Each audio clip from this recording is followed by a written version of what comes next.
You are my carousel that keeps evolving. Our hands out, feeling free. Our hearts on a wire, swinging with a song, playing in our minds. We just keep spinning, letting go of old dust, watching it blow away in slow motion around us, like a vintage violin after the music plays. Love settles on the leaves, on the memories we bleed. It surrounds us with dew in another time and space. Our hearts race in the air, moments we can't replace. Then we fly like the birds, our wings held back, with both sorrow and joy, soaring to new winters, building our invisible nest as we turn with time. I remember Christopher Robin when helping Pooh find honey was my biggest problem. I remember the blustery days, how we trusted each other in every way. I remember when we helped Eeyore find his way home from the seashore and everything was good in the 100-acre woods. I remember Curious George. I had to chase him 100 miles as soon as my mother kissed me goodnight. We went around the world, but we made it home before daylight, and everything was all right. And Sammy the Seal would let me get on his back and ride him for 1,000,000 miles. We exchanged halcyon smiles. I remember the monster who brought fear to the 100-acre woods, scarier than the heffalump, scarier than the thing with the black eyes. He was pure evil in disguise. He told lies. Filled with evil and guile, he was vile. Christopher Robin called him a pedophile. He tried to seduce me 10 minutes after my mother introduced me. I remember that ice-cold June when Mama said we're getting married soon, and Disney left the room. I remember when Larry Flint and Hugh Hefner moved in, and H.A. Ray moved away, and Dr. Seuss and Sid Hoff took the summer off. I remember seeing the doorknob turn. The pedophile kneeled on one knee, said he had a story he wanted to read to me. And Mother Goose turned her head. Christopher Robin fled. Curious George hid under the bed. And the 100-acre woods was filled with dread. I remember all of us gathering around the meeting in the 100-acre woods. Christopher Robin said if I ever opened up a pornographic magazine, I could be banned for good. I asked, what's a pornographic magazine? He said he didn't know what to say, but they were 10 times worse than a blustery day. But I was curious like George. I was curious like Curious George. I opened up the pornographic magazines. I remember the woman. I saw more of her insides than a doctor. I saw the dog on top of her, but I can't tell you what they did. And I cried out for Winnie the Pooh. I just wanted to be a kid. I remember the last time I saw Christopher Robin. Tears rolled down his chin. He asked me why I had to let the pedophile in. And it was a blustery day times 10. And I waved goodbye to Piglet and Roo to Tigger and the heffalump too. But mostly, I remember standing closely to Danny the dinosaur. He said he'll always love me, but I couldn't slide down his back no more. I remember 1974. I used it as a coping skill to survive a horrible childhood. And then I had to put the pieces together 30 years later as to why I rhyme so much. A lot of my poems I found out were about molestations. And I started writing poetry to protect women. And after 5 and 6 of those poems, I had to ask myself, why am I so obsessed with this molestation issue? And then it helped me to look back into my childhood. And a lot of these secrets were swept under the rug. So poetry in itself helped me to put my childhood back together. Originally, I wanted to be a journalist in writing, I didn't want to be a poet. One day I went to high school and a poem I had written had appeared in the LA Herald Examiner. So when I went to school, I didn't know it was published, but it seemingly the rest of the world knew it was published. So a senator wrote me a letter, two senators, head of the school district for writing, and it was just, everybody was like, congratulations, congratulations. So at that moment, I was branded as a poet in high school, and it just fell on top of my head at that particular moment. I went to a university on a writing scholarship, University of Puget Sound, which was a predominantly white university, 99%. They had 8 black students in the entire university. I was accepted to the President's Honor Society. They asked me to read poetry. And when I went to read, they didn't want me to read about Frost or Hardy. They wanted me to read about urban poverty. And this was a dilemma. If there are no poor people here, why am I in a room full of rich men reading about black children stealing in poor neighborhoods? So I protested and I blew a lot of opportunities by not doing that. The reason I wrote the book, They Wouldn't Let Me Be White, is because we're taught one thing in high school, but when we get into the real world, it's a different door than we were prepared for. Literature is the most segregated part of our society, which means we're not talking to each other. You have two sides and a middle. So my role as a writer who's been accepted in both sides is to be able to communicate with both sides of people on the different sides of the spectrum.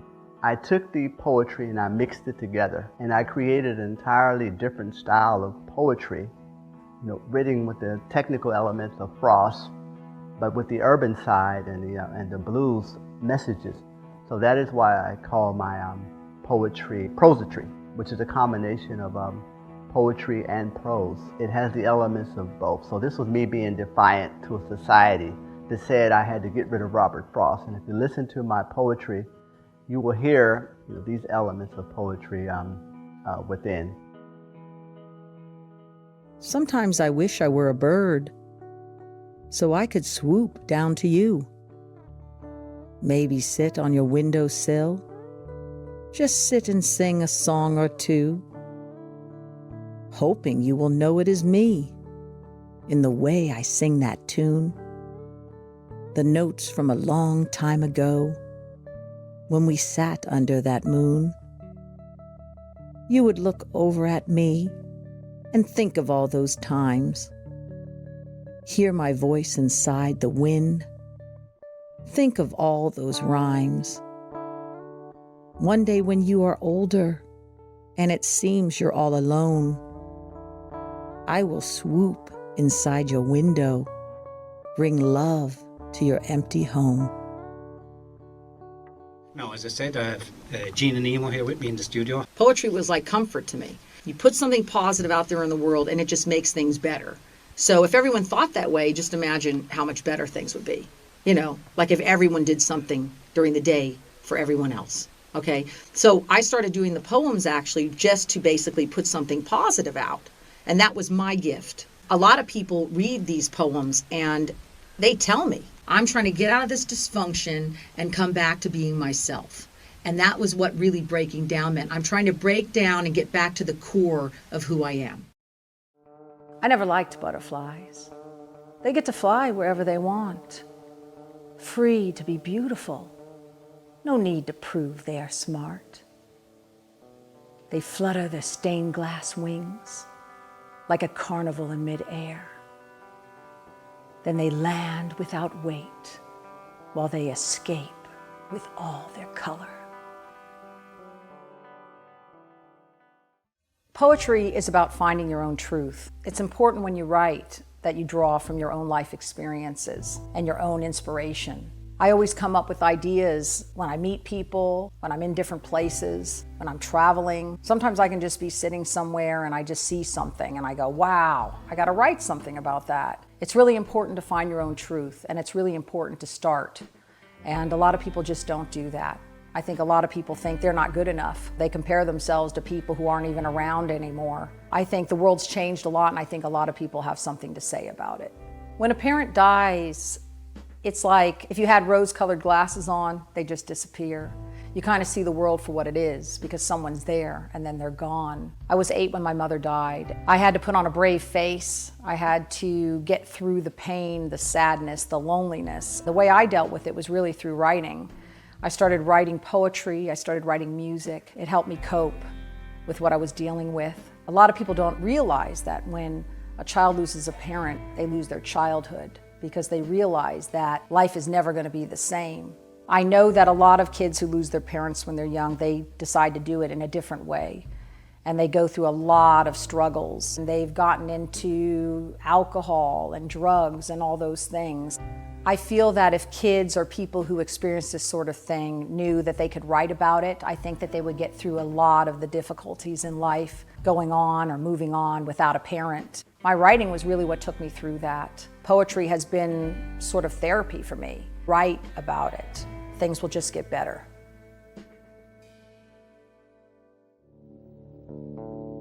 She took her own life, not because she hated, because she loved too much. Her heart gave out when she crossed the street, that street. It reminded her of him, that lonely street. It disappeared in the fog. Only a dead end. So many broken dreams. She cried at the market. Out of nowhere, she just couldn't stop. Her frail hands reaching for one last cigarette. Her life was full of regret. Her paintings were not finished yet. Am I a poet? It seems to me there are some missing pieces to complete this puzzle. Am I truly a poet of some kind or just an imposter? You will find me hiding between letters and words and elusive alliterations and the scribbles and riddles flowing from my thoughts, my feelings, my experiences, my dreams, and sometimes I succeed and find a rhyme scheme, and sometimes I don't. Sometimes I'm inspired by all these things that I see that come out of me on muse's wings and deemed to be called poetry by some. And sometimes it all comes together in the beginning, unravels in the middle, and then falls apart in an orgasmic ending, exploding and creating something new in this world. And it is then that it ends. And I lay down my pen, and I nod my head, and I answer my own question. Yes, I am a poet.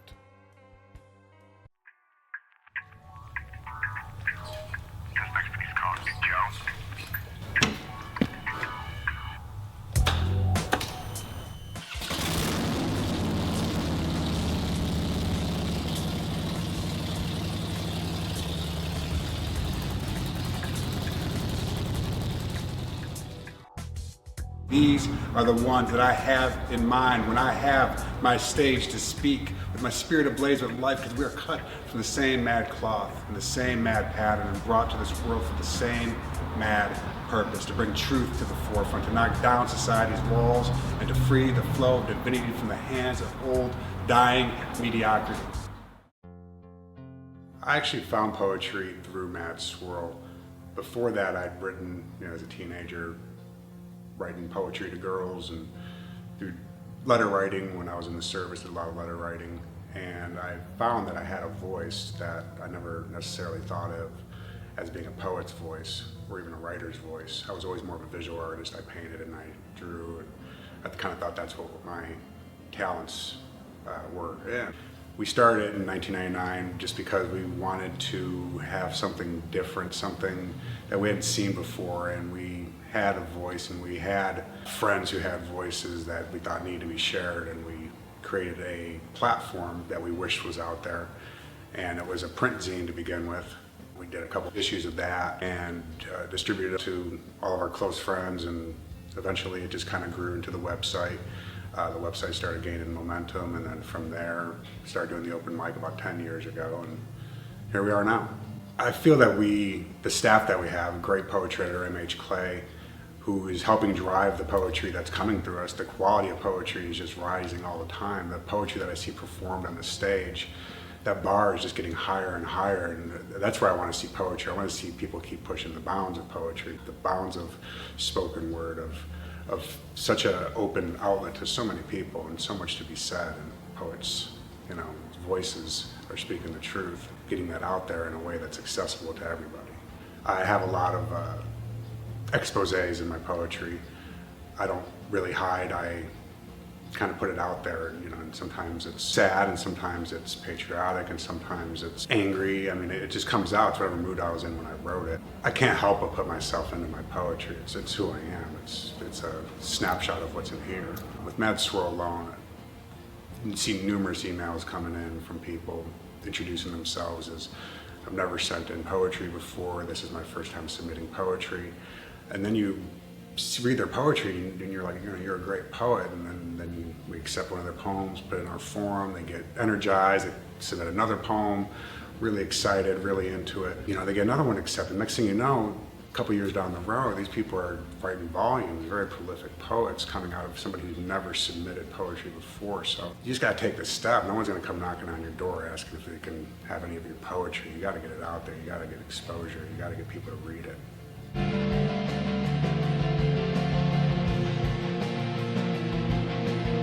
I'm M.H. Clay, Jonny Olson's co-host for our open mic Mad Swirl every first Wednesday. I've been an active member since almost the very beginning. I found it, and in the beginning it was like 8 of us doing poems over and over and over again. Mad Swirl has become this great burgeoning community of creatives. To be in a venue where everybody's just really digging for everybody else, and it's not about trying to get your spot.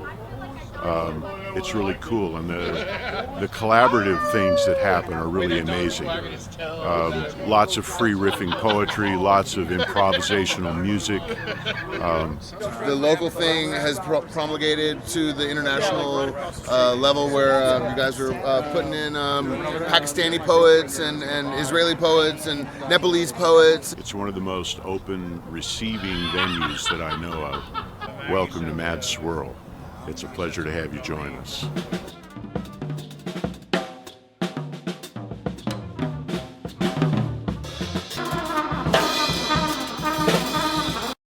You're the one who's bending all these memories I'm remembering, picture perfect, and then that I tried to find. Man, when they first came onto the stage, we used to be doing the open mic in the other part of the lounge. Because I thought I was protecting America. I thought I was protecting you all from the enemy who was out there to get us because they hate us because of our freedoms, right, George? And I always in my mind, that woman and that man jumping out of the building, I couldn't take it. Heaven, how high of a moon the darkest night would shine if you will come to me soon. According to the quintessential strategy of transcending humanity's increasing mediocrity by joyously and drunkenly and wholly embracing this creative energy. Of course, I thought about returning them, sending them back in a mailer or a small brown box. And I thought about washing them, though they weren't mine, and they weren't unclean, only unwashed. And they weren't sexy, only colorful. They were more colorful than all of my underpants put together. My right testicle I call Marty McFly. My left one, Old Doc Brown. Really, we can go anywhere. My penis is a time machine. Electric guitars of the Who drip molten sparks in windmill firework displays, splaying against bell-bottom feet on dark, mysterious roads to pinball machines and unfooled long-hair men.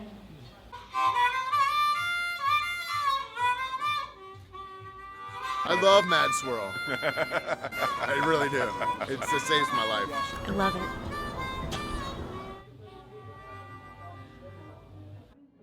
There's poetry forums all over the internet, and it's so at everyone's fingertips, all the writers. You just got to put it out there, get your voice out there. Don't be afraid, because someone somewhere is going to dig what you're writing. They're going to hear your voice. You're going to help touch in them what's touched you, to be able to have you put that down on paper.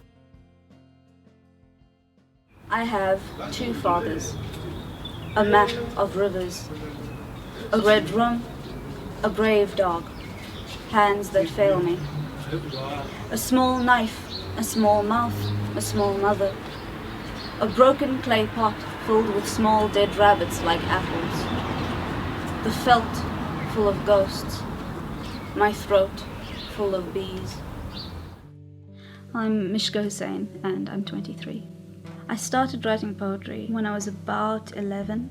I would say, and I do have to account for this, I think, because it appears so much in my writing, that the sexual abuse I experienced when I was growing up, particularly age 12 and 13, they kind of were the catalyst for a lot of my work, especially a lot of my recent work. Poetry to me is many things. Primarily, I think it's the distillation of feeling to its most potent form. You know, you think of something like vodka or strong whiskey. I would say definitely that it happened in stages. It started at Interlochen Arts Academy, where I finished my high school. It was the first time in my life I felt allowed to be a child. It was more than just the poetry, and I mean, it's up in the middle of nowhere in the Michigan woods, you know, so you can imagine throwing together hormone-addled teenagers who also happen to be artists, you know, with a fine flair for good dialogue and the picturesque, and you can imagine the insanity that occurred, the absolute,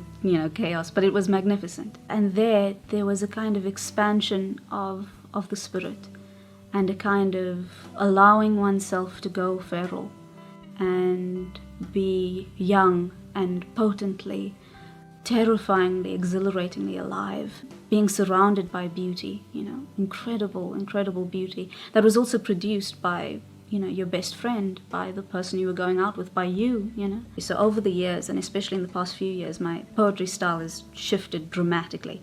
And so it was about cutting out everything that was superfluous, everything that was self-indulgent, you know, getting down to the raw essence of poetry. Before, it was this very sort of overblown, romantic, very dizzied adolescent sort of thing. And now there's something more honest, but also more ruthless about it, I think, which I quite like. How I learned history. Here is the truth. Most times all it is a name and a rag. The public bathroom's nurse's arms, the hand at my elbow. Most times all it is a hook and a smell. A series of small objects to count, then gather, pile and count again for as long as is needed. Most times there is a tear in the white paper, pictures smeared with ink, most times not much. A hook in the gut, raw skin of my wrist, the stillness at the chair, the names all received and held on the palm, many neat lines in a book, many numbers. This is history. To count up the dead and how, to open your hand, to take, however, as much, to take and take. Last, there are dreams that fill up my mouth with salt and the sea. There is white cloth that whines and whines. There is my hair, the body is veal. There is a small baby that cried for 9 years in the river weeds. My beautiful dream, as sweet as your olive-colored skin, love me with every breath you take from me and give me back life. I'll sail the forbidden seas, brave the desert winds, float the murderous river with blood-soaked hands, and brave the guns of armies of the Byzantine. Conquer the tropical rains and weathered storms, to see you there alone, waiting for me at the sea, with your hair blowing so softly in the breeze. On top your white horse, eyes so intense and sharply staring, a French and Tunisian princess, glaring at me through the lands, drawing me closer, as I top the hills and mountains, through the villages with sand walls and blue doors and stone streets. My black beast rides the winds of the Sahara with knives and vultures at my back. Predators and thieves and villains stomp below his hooves into the sand. My dreams of kissing thee, lips made of flowers. My cracked hands hold tight to the reins, lips and tongue dry for months and days. I flew away, I fell to my knees. Barely I could see a silhouette against a long, forbidding beach. A rider in a flowing white headdress with her steed with plates of gold on his chest, snorting his hot breath into the cold of the Mediterranean and his staring eyes. Cracking the whip at full speed, a beautiful Tunisian sunset reaches out to me, hands rich with jewels, eyes shining like diamonds. Her smile kisses me. I sit alone on a stone in the shade of a palm tree. Against the peering of the blue waves, she cares for me and my wounds. And with a single touch of her thin, slight hand, beautiful and grand, I dream and I dream and I dream of my Arabian princess.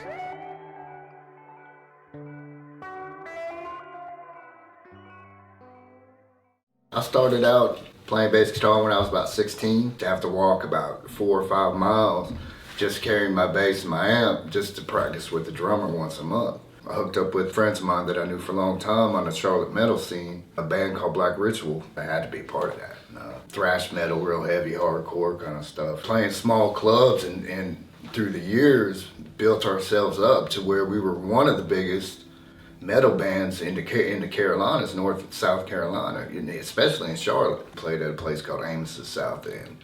And within the first hour, they took out 2 or 3 people with broken ankles and arms in the ambulance. We had a lot of crazy times playing Baltimore, and nobody had cell phones back then. You know, you didn't have GPS, you had MapQuest, so we had to print it all out. Well, they sent us through East Baltimore, you know, about 8 o'clock in the morning. We drive through East Baltimore with the doors locked. Drummer's got his gun pulled out and cocked. Got out there, we finally found the bar. And, you know, we were a metal band, and, you know, we were all decked out, and the drummers all painted up back then, and we walk in, and there's a guy up on the stage with an acoustic singing like Jim Croce songs, you know, and we're like, oh my God, there's like 2 people in there, and it's like a 9-hour drive from there. So we walk in, and, you know, the bartender's like, you know, he said, yeah, there's gonna be some people here tonight, you know, don't worry about it, you know, this and that. So we sat through the set, watched the guy, and, you know, the acoustic guy got done, and it's 2 or 3 of his friends left with him, and we were just sitting there like, you know, well, you know, what the hell are we gonna do now? And he's like, well, he said, you know, and he promised us $200, you know, over the phone. It wasn't a contract, but he said, I'll give you, all I can do is give you $20, you know, y'all can play, I'll give you $20, you know, and so we were like, nah, fuck that, you know, we're not taking all our equipment out, and, you know, just to play for you. So we ended up not even playing. We went outside, was hanging out on the sidewalk, and all these people were going into the tattoo parlor, you know, because it was like a Saturday night, and we were telling them our story. They were giving us $20 bills, $10 bills, you know, just for enough gas to get back home. So we ended up just going back to the hotel room and drinking beer. That was about it. Drove back home the next day. That was my first experience on the road. By the time I was in Black Ritual, it got a lot better than that. We opened up for some national bands. I didn't even, you know, really care about the girls as much, you know, because by the time we were always headlining, by the time we got up, you know, and done playing, they done kicked everybody out of the bar. The girls were drunk and gone anyway.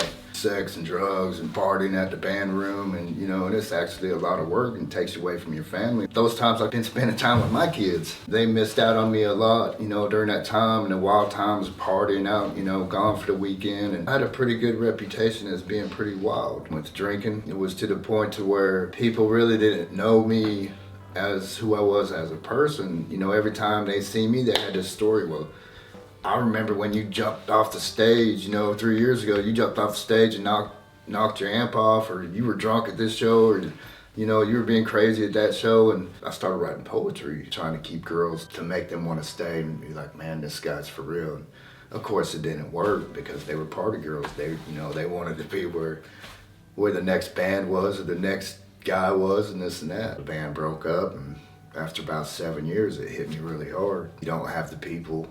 You don't have the partying, you don't have the shows, and the people wanting to come up and talk to you, the people wanting to meet you, you know, and the people wanting to take pictures with you. You know, I was sitting at home by myself Tuesday night, Wednesday night, and band practice. What do I do now? I started drinking and drinking and drinking, you know, because when you drink and trying to kill the boredom, you know, and you want that time, you need that clock to keep going and keep going. It's going to take you down, especially if you're older. You know, your body can only handle so much, so I had to slow down with help from my children. I just started writing about drinking and kind of explained to myself, you know, what was going on. People kept telling me, man, you have this really, really great ability to put somebody right there, you know, in the poem with you or the story. You know, this great imagery, you know, and people kept telling me that, so I fed off that, and I was like, well, how can I make people see something without them even being there? It's either a love poem for a pretty girl, you know, that I'm either, you know, and I'm not gonna say I ain't trying to impress her, because the poets do that. You know, that's what poets do. They write poems for girls because they like them, have crushes on them, you know, and they try to get their attention. And I would try to explain their eyes, the color of their eyes to them in a way that they had never heard before. It was either that, and then I loved to write a, you know, a fantasy, the ravens and the wolves and the, you know, the end of the world. And my youngest son come and stayed with me, and he brought his acoustic guitar. He's like, hey Dad, you know, check out the song. And he's an amazing guitar player. So I started reading the poem, and he was like, oh, I really like that, you know, and we was kind of doing it, and it actually happened like that. By the end of the night, we had 9 songs written. I just thought in my head, I said, this is something different, this works. I'm not hiding behind the bass guitar, jumping around, swinging it around, you know, being drunk and crazy. We got this party, we put it on the internet and everything, and you know, 50 people show up. We got a keg of beer, we get lawn chairs out there, it's summertime, and we had the candles and, you know, the Christmas lights strung out around. So we went into our first song, and I looked at James, I'm like, are you ready? He said, yeah, let's do this. And he's sitting down, I was standing up, and we went to that first song, and every single person in that yard stood up and just started screaming. Woo! You know, and I was just like, wow, I'd never, you know, felt nothing like that in my life. I mean, I had, as a group, you know, when you're at a concert, you know, or you're in a band and everybody's doing it, but it was like, they were like, you know, right at me, you know, and him. I looked down at him, and he was just shaking, you know, and he looked at me, and I was just shaking like this. So I think that's kind of how the whole poetry and music thing started. I was born in Santa Ana, El Salvador. I had a lot of family there who supported me, especially when my mom wasn't there. We lived in a big house, but it was so beat up and old, and we didn't even have a roof. On the outside, we had trees, we had papayas. I had a pet chicken or rooster named Emilio. I didn't have a lot in El Salvador except just whatever my family gave me, and their love was enough. With love also came the realities of family members, you know, like one of my uncles being a drunk. He would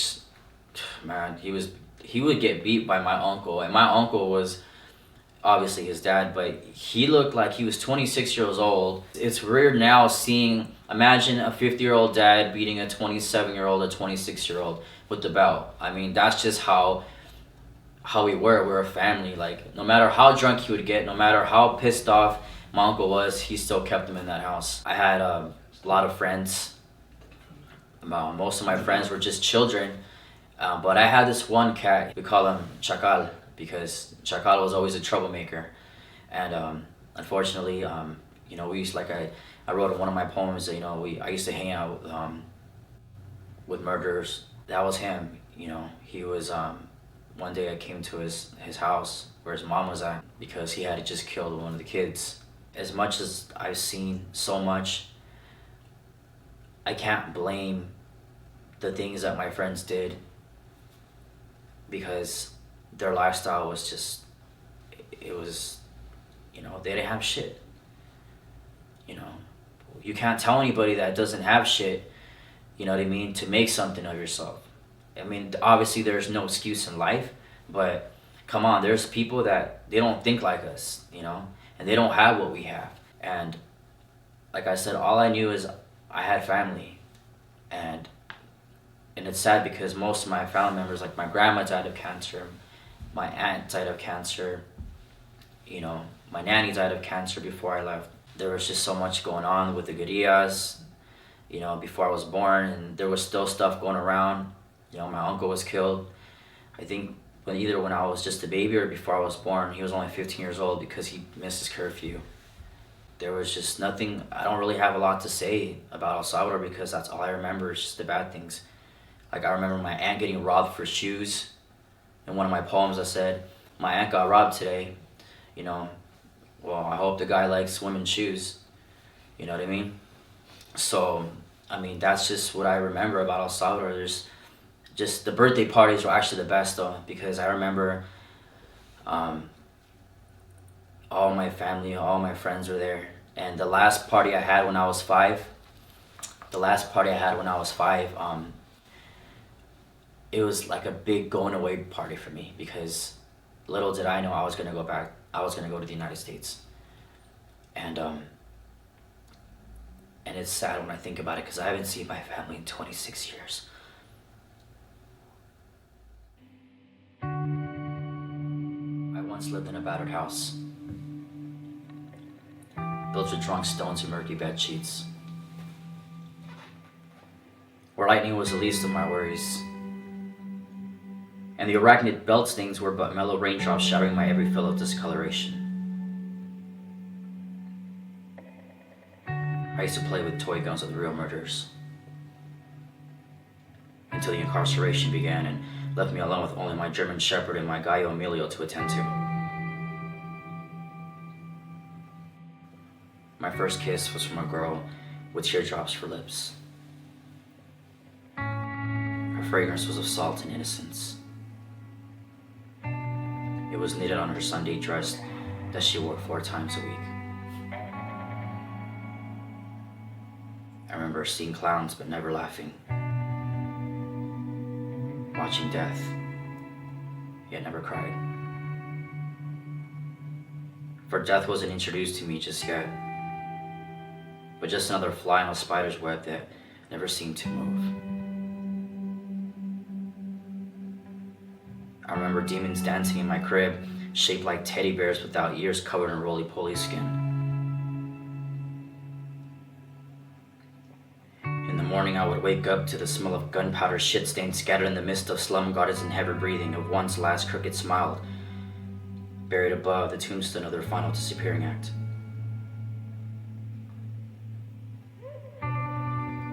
We had a lot of magicians in El Salvador. They made a lot of people go abracadabra with their machete wands and their disposable firecrackers. No one ever begged for money or clothing. They would just take it and never even say thank you. They would just make the givers beg for what had already belonged to them.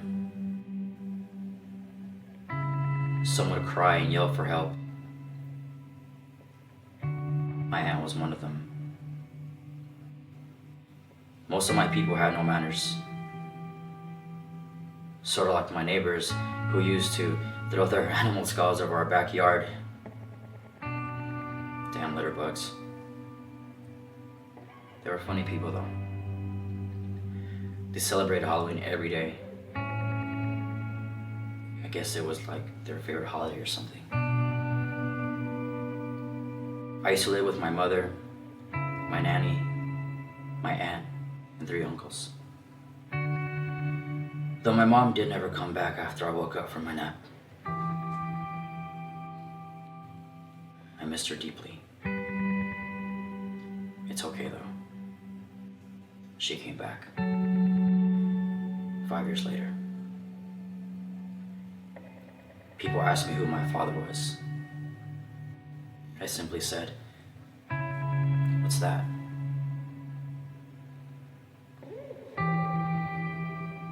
And that was where I once lived. When I was around 4 years old, my dad was never around. My mother and him had a really volatile relationship, and I can remember there being like a speakeasy.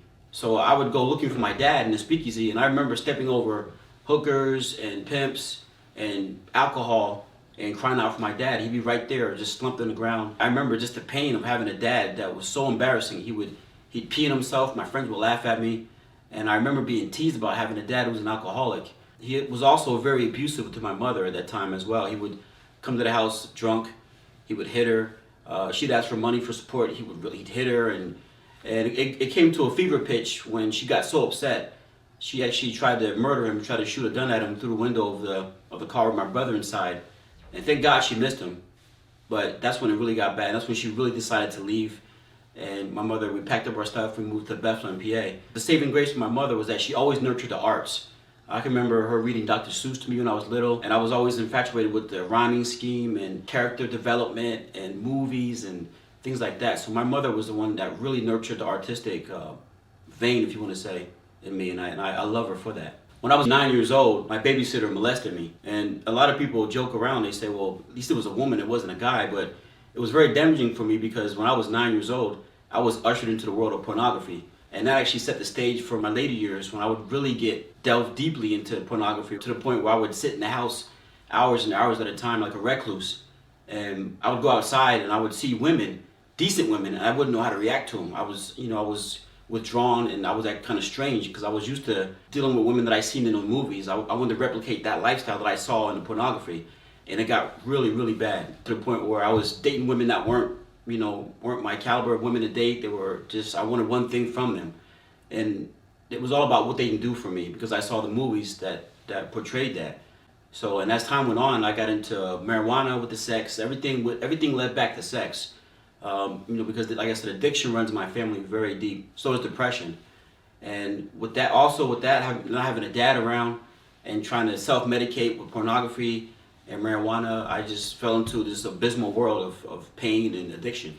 I've always been into poetry since I was very young. Like I said, my mother would nurture that, but it took a back seat to my addiction to pornography and marijuana, and I wasn't doing it at all at a certain point, and I was just out there chasing women, having sex with whatever I could find.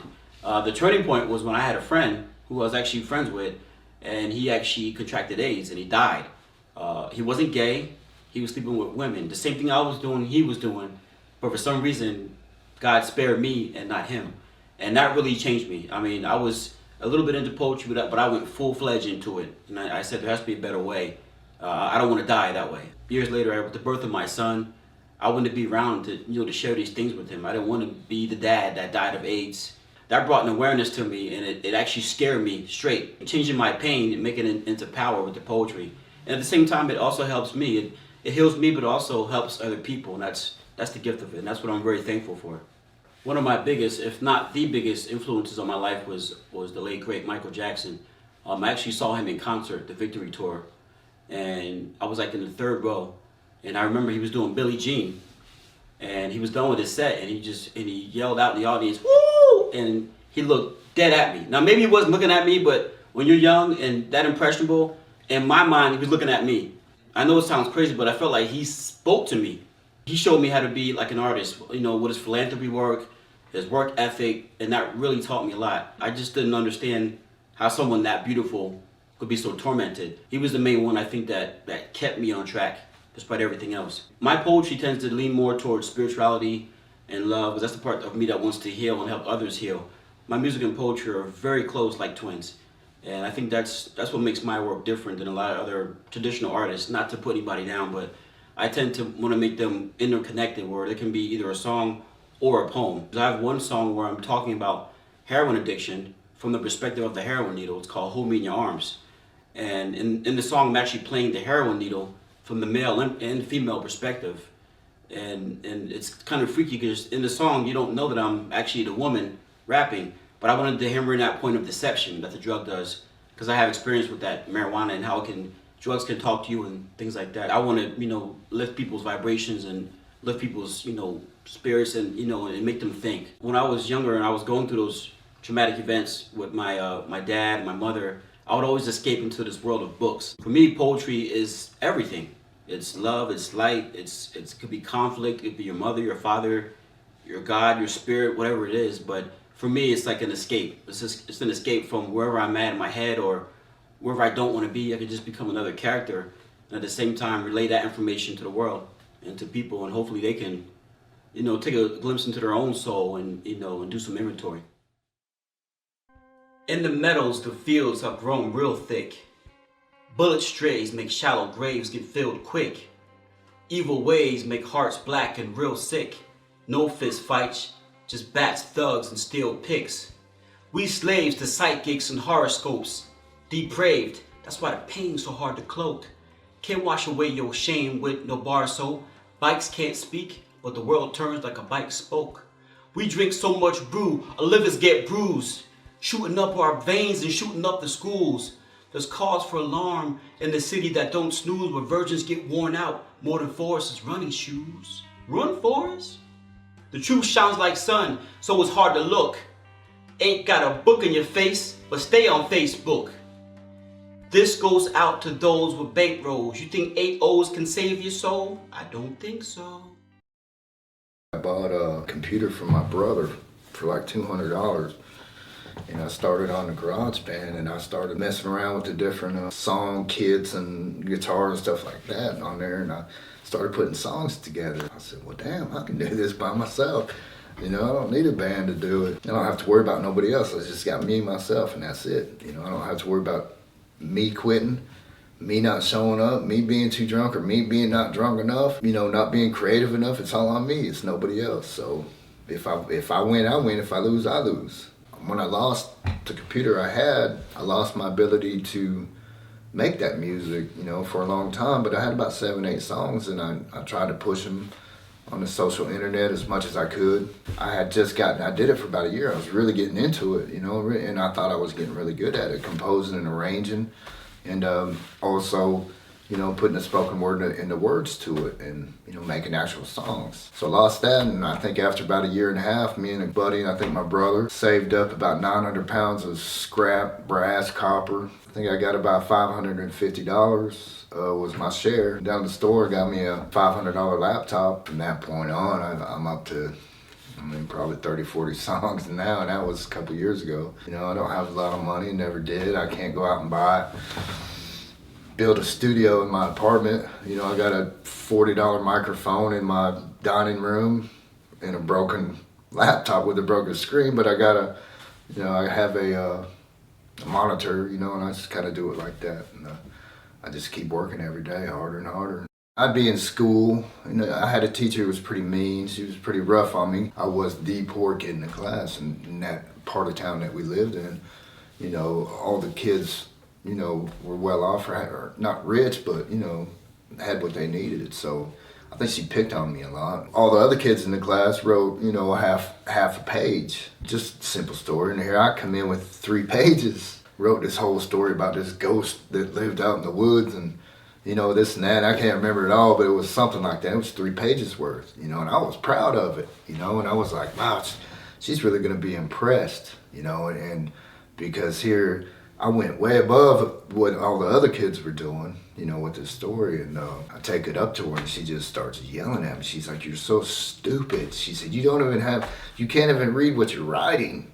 You don't have good penmanship, you know, I can't even read this. She's like, calls this boy over, you know, can you read this? Look at this, you know, and this kid's like, well, yeah, I can read it. She's like, no, I can't read it. She's like, take this up to the front of the class and hold it up there and show everybody how horrible your penmanship is.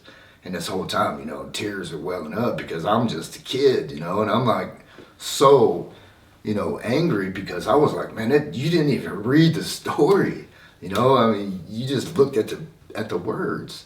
So she made me hold this up in front of the whole class, and all the kids were like, you know, oh God, that's, you know, look at that. And I was just like, you know, starting to cry or was gonna punch somebody or something. But it really, really hit me hard because I was so proud of it, you know, and she just embarrassed me in front of the whole kids. If you just read it, you wouldn't care about what the, you know, if I spelled this word right, if I had a comma here, the punctuation. You know, I feel like that about poetry and a lot of things, you know, and I don't have the education that, you know, these professors, all these, you know, Pulitzer Prize winners and this and that have, you know, bachelor's degrees in English, lit, and all this and that, you know, and I think a lot of times I've been kind of banished about my writing because I don't have the education, but instead of, you know, trying to see the story and read it and see it and feel it, they're just worried about that it's not written how a poem should be written. I went into, you know, kind of this flight mode where, you know, she was like, okay, spell this word on the chalkboard, and I didn't know how to spell it. So I was trying to spell it, and the kids were laughing. I think some kids were like, oh, it's so easy. It's easy, you know, and I was just like, I broke the, you know, the whole dramatic broke the chalk and ran out of the room crying. I was gonna fight everybody and, you know, beat everybody up. But, you know, I don't think I wrote for a long time after that. You know, because of that, I was scared to death to put my feelings, myself out there like that. If people were just gonna ridicule me or, you know, belittle me because I didn't have, you know, I wasn't, you know, perfectly educated, you know, with a college degree. I think it's a lot of like that, you know, and today with writing, it's the same kind of thing. Poetry is about you and how you feel and hear it and how people read it, how you read it, how that should make you feel. You know, so I'm never gonna quit writing because poetry is about in your heart, in your soul. That's where it's at. There is beauty in this beacon of the sun. She lingers along the wind through the window, but it's casting no shadow upon my bed. Old crooked door and noisy hinges, still cold morning dew till noon. Drops a few on the front stone below the cottonwood. Lovely chair painted white a long time ago, chipped and rusted and blue underneath where it was once new. I sat for a lifetime in that chair the day you died. I cried on the flowers that you'd plant every spring. I was mad and I was lost and I was angry and I ripped them up. I'll plant them again next chance I get. They will always be there just like the slamming of the screen door. He smiles at me on the way to the bus stop. He runs his hands across the tall grass. I sat and I watched him and I hoped that the bitterness would pass. But it just isn't the same here without you anymore. He gets out of bed around 10, sees me there in the old chair. We sit and we talk about you, our beautiful sunlight. We still love you. I believe it's vital to break the silence surrounding sexual abuse on many levels. And I feel that if, of course it's completely understandable that many people don't want to talk openly about it, but people who do feel able to, I think it's important to claim it as a thing that happens, that needs to be addressed and needs to be spoken of. There's a ruthless claiming of one's voice and one's life in the face of attempted destruction. There was this persistent and stubborn and sometimes maddening will to live. There's a kind of utterance that emerges from states of extremity. Oh, I should mention, one poet that saved my life in a very real sense was Paul Celan, who survived the Shoah. He committed suicide later in the early 70s. Poetry emerging from that was almost a kind of reflex, you know, it wasn't even a conscious thing, really. I think particularly in the abuse I went through, I was in a state of death for a long time. I don't remember a lot of my childhood. I don't remember anything in a sort of linear form.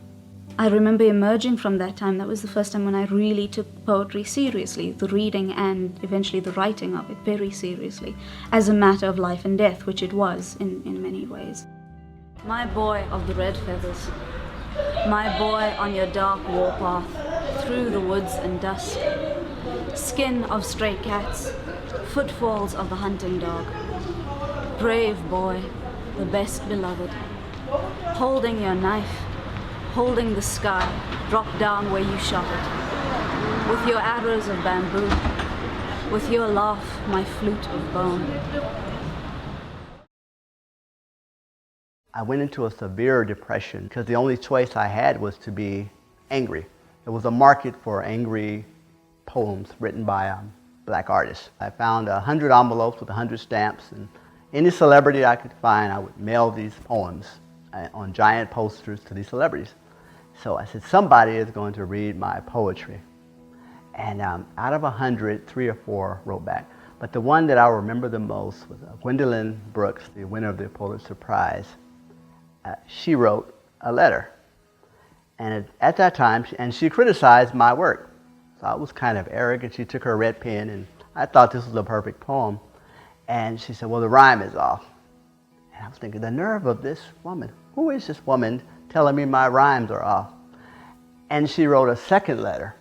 And she began to get very bossy and grouchy. And to me, it was like a tennis game. I was so depressed. I didn't know. We were just hitting the ball back. And she was 80 at the time. And she, at that time, she wanted to live. And I didn't. I was 30. And I really, at that time, didn't really care. So I was going through a difficult time. But in the end, she wrote a final letter to me. And that letter will haunt me because she said, "You're only 32. You have plenty of time to be great." And so I kept these letters, and a few years later, I said, let me find out who Gwendolyn Brooks really is, a woman with a high school named after her and so many honorary doctorate degrees. And it just became, the words that she left me were haunting. It was almost like she was passing something to me. And she told me, "My life is almost over now." She said, "I could help you with your book, but I only have the time for one more book. And if I help you with your book, I couldn't do mine."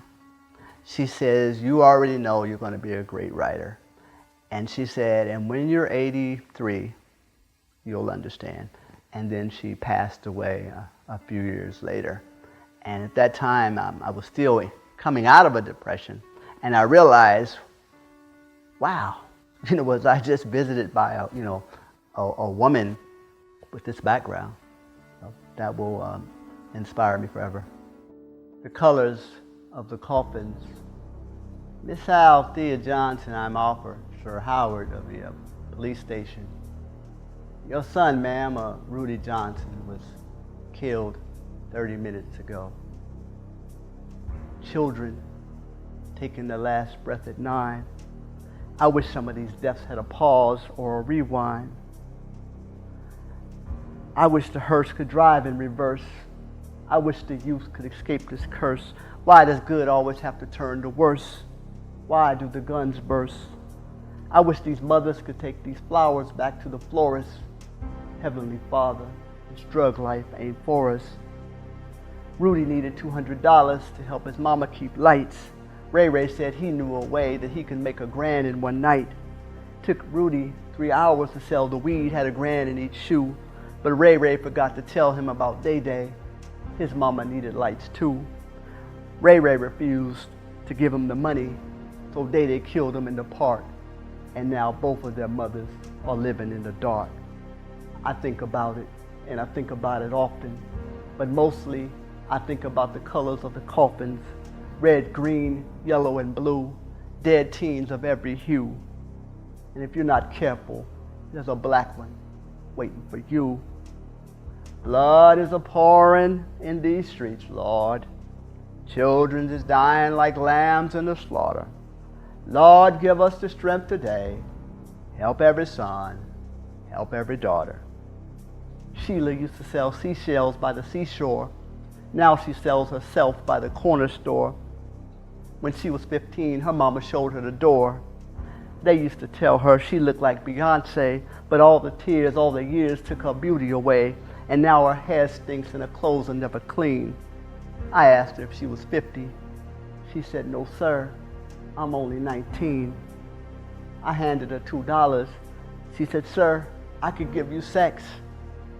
I said, "No, God loves you, and I can give you respect." 2 weeks later, I read the headlines, 19-year-old prostitute stabbed in the neck. I think about it, and I think about it often, but mostly I think about the colors of the coffins. Red, green, yellow, and blue, dead teens of every hue. And if you're not careful, there's a black one for you. The doctor told Tyrone he had liver disease. Too much vodka, too much gin, too much scotch. He told the doctor he would never drink again. Asked the doctor when he could go home. The doctor said, "Sorry, son, you're not." I think about it, and I think about it often. But mostly, I think about the colors of the coffins. Red, green, yellow, and blue. Dead teens of every hue. And if you don't change today, there's a black one just for you. Lost generation, heed the conversation. We are in the midst of a deep situation. drug infiltration, thug infiltration, God's condemnation that's told through revelations, the loss of patience, the cost of innovation, fear, intimidation, nuclear proliferation, recession got us hating, the working class is scraping. Meanwhile, the government still telling us be patient, but how can we wait when our job market's vacant and misappropriation of funds is so blatant? Broken hearts, broken dreams, screams cause we aching. Smoke screens, dope fiends peeing on the pavement. You won't discover the truth if you ain't got the clues. It ain't about gang colors, man, we all get the blues. If what they call you sticks, remove those tattoos, man. Is you trying to wake up from the signs or hitting snooze? I actually got into a game when I was 16 years old. I was really depressed, you know, I wasn't really into like anything except just stay in my room. That was my life, just watching TV. I was always alone. My mom would be working, she'd be in the other room. But to me, it was like no one was ever home. I just smoked a lot of weed and I was happy there, you know, that's my medicine. But yet I was still alone. And finally when, like I said, when I was 16, I started experimenting with gangs and it didn't really, I wasn't expecting it to be the way it did because I was just thinking it's just a bunch of people just acting cool. Didn't really think about putting in work, you know what I mean? You know, having to go rough up other people and, you know what I mean? I can't even tell you the things, you know, that I saw, but it's funny because when people look at me, they see a Latino, so which Mexican gang are you from? Like, first of all, I'm not Mexican, I'm Salvadorian, you know? And they were just like, what? Like, so what do you bang? Like, what? I was like, I bang with Asians. They're like, what? And I was like, yeah, I bang with Asians. They're like, why? I'm all, because, you know, most of the homies that I knew, all they did was go in and out of jail. They drank a lot, you know, sit in the porches, drinking 40s, walking around with the same old clothes every day. And I would see these guys pull up in nice cars, you know, they go out to restaurants and just sell all kinds of like drugs and get free weed. And I wanted free weed, you know, I wanted some bomb shit. Like, you know, I wanted to get high every day for free, you know, and it actually was like that. One of the leaders, well, we called it Die Low, and a Die Low was actually our head. It was his birthday party. So we went there, we went to a restaurant, and there was a whole bunch of just, as soon as you walk in the door, first it was actually, you walk into the restaurant and it's just a couple people. So I'm thinking, where's these gangsters at, you know? And next thing you know, there's like this little private room, and as soon as you open up that private room, there was just a bunch of cloud of smoke. There's maybe, at least, no joking, there was probably like at least 100 gangsters in that just one room. I remember just shaking the Dilo's hands and showing my respects, paying my respects. You know, we're getting free food, you know, we're getting free drinks. And I remember because I bought this really nice Nautica shirt and I was all stoked about wearing it. And next thing you know it, they're like, here, come to the back, come to the back. And next thing you know it, I just see one of the homies just turn around and just goes, boom! He just clips me, and it's a good thing I ducked because he hit me from behind the head. And that's where I got jumped into again. I got jumped in a Chinese restaurant. So I was kind of bummed, but at the same time I was excited and I felt like, man, this is it. Like, it's a new life for me, you know? I got accepted, you know? And everything was cool, you know, they gave me responsibilities like, here, sell this, sell that. So I was selling weed at school. I was one of the most popular kids in school, but by popularity, it wasn't like because of who I was, it's because I grew up, you know, in Temple City for many years, since I was 7. Temple City is not known to be a gang-affiliated neighborhood. Next thing you know what, the Asians were taking over, and I remember this once that Asian boy got shot dead at some pool hall in San Gabriel, I believe. We started rivaling with all these other gangs, and they were all, you know, we were so prideful at that time. Here I am, 16 years old, and I'm running around with these guys, and they're over here jumping people, and I had to recruit people, and I was doing what they were doing, but most of them did more stuff than I did, you know, because obviously I was new to it, you know. They've been around for years. I don't think I was ready for that. I wasn't ready for it, not because I was scared, you know. Murder to me it was nothing, because I know what hate is. I know that feeling when people say, oh, how can people murder people? It's like, you can't really say that because you were never in their shoes. You know, it's not like I had like this bloodthirst, you know, where I just want to go kill people. I had an anger issue where if people got me mad, then don't fucking get near me and don't fuck with me at all. Because I don't like that. I don't like people touching me. I don't like people looking at me. And most of all, it all started because my mom would push me into her church. And she would force me and she'd go, come to church. And I would just hate going to church. And I think that's when I started hating God. and my hate just ignited. And so when I became more into the gangs, I started caring less about things that I did. I remember I had a very special spiritual experience, if I should say. It all started really when one of my best friends that I was in a gang with, he got locked up for murder when he was 17. A lot of people were questioning me, were you there, and this and that. And like, even if I was, am I going to tell you?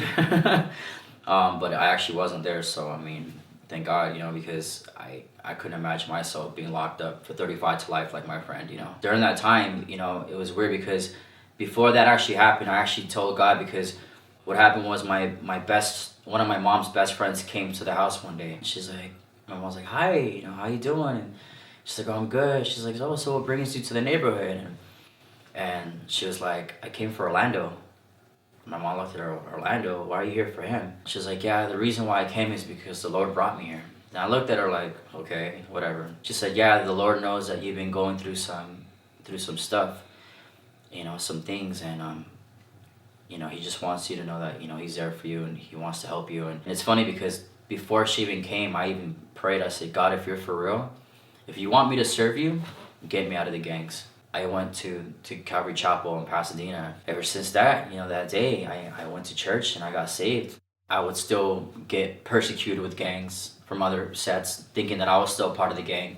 In reality, they didn't know that I started going to church. I was actually trying to better my life. Little did I know, I went home and I prayed and I said, God, like, you know, help me. You know, like, I'm trying to be good. I'm not trying to, you know, act up. Because before, if you would even just come up to me, I would just hit you. You know what I mean? I would just hit you like in class. I'd be in class and then someone can just bump into my table and I turn around and say something and he'll say something back and he'll just get it across his face. I started really getting into the Bible, and I remember reading scriptures, and I remember one of the scriptures would say that hypocrites are worse than sinners. I think it all started in freshman year of high school. I used to have this teacher named Mrs. Reynolds. When she would read poetry, she would go, who wants to read next? And then I remember doing it for the first time, and then she would go, and she would just do that little face, and every time when she brought out poetry, she always wanted me to read it. And it was funny because during those times I was depressed a lot. I think my depression started when I was in junior high, and it caught up to me in high school even more. I was never really a ladies' man because I was always the nice guy. Hi, how you doing? Like, you know, like a little bitch. Like, if I'm just say so myself, because I'm just keeping it real. You know, I was a softie. When I used to have crushes, I remember one of my best friends I actually had a crush on, and she actually gave me my first poem. She brought it out of me, and I remember going home and putting on Faith Evans, and you know, as soon as I get home, and then I would listen to all these R&B jams, and I would just put the speakers by my ear, and then I would just think of her, and next thing you know it, I would just start writing poetry about love. And in spite of my dark, full life, if dark full is even a word, all I talked about was love. I never really talked about, I'm gonna fucking kill you, I'm gonna fucking rip your heart out, you fucking stomped on me, you crazy bitch, you fuck. I was just all about love, you know? And it was crazy because ever since that I've always loved poetry and I never stopped writing it. And I told myself that one day I'm gonna write a book, and I did. One of my biggest goals in life was to bring that book to my English teacher, Mrs. Reynolds. Little did I know, when I got there and I was already talking about my book and I was excited about it, I found out that she was murdered by her ex-husband. I put her in my book, obviously, you know, dedicated to her and one of my closest friends, Travis Lockey, who actually committed suicide. Poetry has helped me so much. God has really blessed me with that desire. As much as I hate, and I use that word strongly because it's so true, I hate that I'm so fucking good-hearted, you know what I mean? And I don't say that boastfully, but sometimes I just can't say no to people sometimes, you know. I wish I could, but it's just not in me. And I think that's what makes me a decent writer, because I keep so much stuff in and I have so much passion in me that when I write, it has to be either passion written or not written at all. And lately I've been flaking on it because my son's born now. He's my new poetry. He's my favorite poem ever created. That's my only concern now. It's just my future now and where I'm going with not just poetry, but as a father now. I never thought I was gonna have kids. I never had a dad, so being in his life means everything to me. And poetry is never gonna go anywhere, you know. But my son, you know, God forbid anything happens to him, because I know that I will always have poetry, but my son's not promised to me, you know. And I say that not to, you know, put a curse or anything like that. It's just because of all the shit that I've experienced and I've seen people getting taken out and, you know, and no longer with us, and I get scared. That's like my biggest fear, is losing my son. Before I had him, I still this day I have depression. I suffer from depression. I get anxiety attacks sometimes, and I remember before I had nothing to live for, and I tried taking my life, and for some reason God still kept me here on earth. I don't know why. I'm hoping to see something good come out of it, and something great came out of it, and that was my beautiful baby boy lyric. And sometimes life still gets to me. I never knew that your body would just cling to me. It got me so drunk in love, I start mumbling my speech. You're the type of star I never thought that I would one day reach. You got me fitted with your love, that's why I call you unique. You're like a sweater that I wear that was knitted with love. I gotta give thanks to your parents and the Lord from above. The first 5 letters in your name spell the word angel out. I know you're not from heaven, but sometimes I have my doubts. You're incredible, how beautiful you are, unique. I love you, you're the goddess from no mythology Greek. You got me spinning like a bottle every time that we kiss. One day I'll have people call you by Mrs., not Miss. You're the planet near the nebulas that the galaxies keep. I never thought that in a million light years my love could ever be this deep. Deep, so deep that my heart pops right out when you speak. You're more precious than gold, that's why I call you unique. You make the heavens blush with eternal smiles. You are the reason why space is breathless for infinite miles. Sweetheart, come lay with me. I'll be your peaceful slumber. I'll cover you like rain, ease your fears when you hear that thunder. So glad you're all mine. My soul divine will make them pretty babies. When you and I combine, you take me higher than any space could try to match. You're more than just some fish in the sea. You're the perfect catch. My precious lovey-dovey, more than some cuddy-buddy. You are my everything, like a crown, girl, I place above me. Who needs to see the world when you are my universe? I never knew that love could be such a beautiful curse. My firefly that lights up nightly skies. You leave me mesmerized with sighs, Oh, unique, magnifique, ma chérie amour, bon appetit, my treat. I leap for joy. Mi amor, aquí estoy. Let's do all the things that you enjoy. Come hang with your boy. I want to take you to a different world of fantasies. Lay you gently on the sand as we fulfill our needs, then just kiss you from your head to your feet. You're more precious than gold. That's why I call you unique.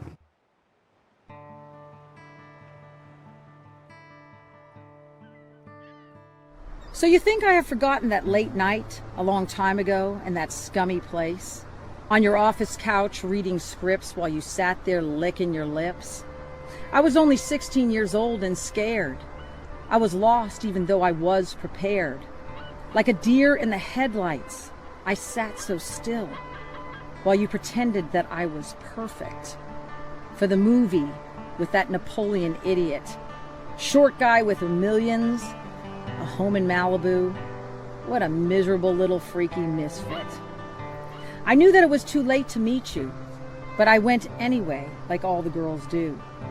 Even though you were old and full of shit, I was determined to play and outsmart you. So I sat there and read all of my lines, like a tangled puppet with lipstick on. Tight clothes and in my prime, I turned you on, but I was paralyzed by a desperate ego and my need for the prize. Praying that you would sort of be nice, but when you weren't, I didn't think twice. I let down my long hair and blew out a sigh. I gave you that look, straight in your eyes. I knew that this could never be paradise. You would never ever see me twice. So I stood up with my pissed off starlet pose, high heels, tight skirt, and sheer black pantyhose. I said words that you never wanted to hear. You never had me, or even punctured my soul. Nothing you had could make me part of your show. Fucking you would be like killing a baby deer. You can dream of it until your final years.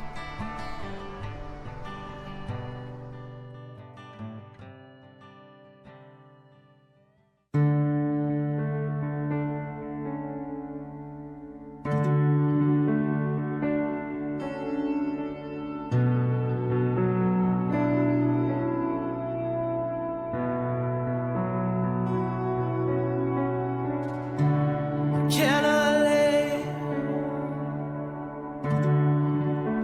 my pillow in the sky?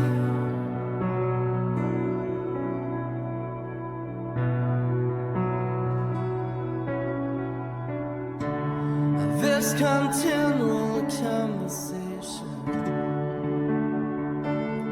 a dead end lie.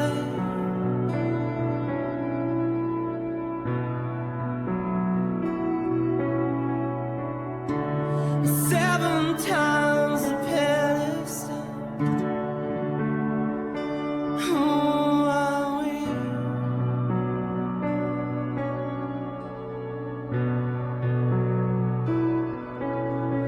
And parcels full of harmony and fade into me.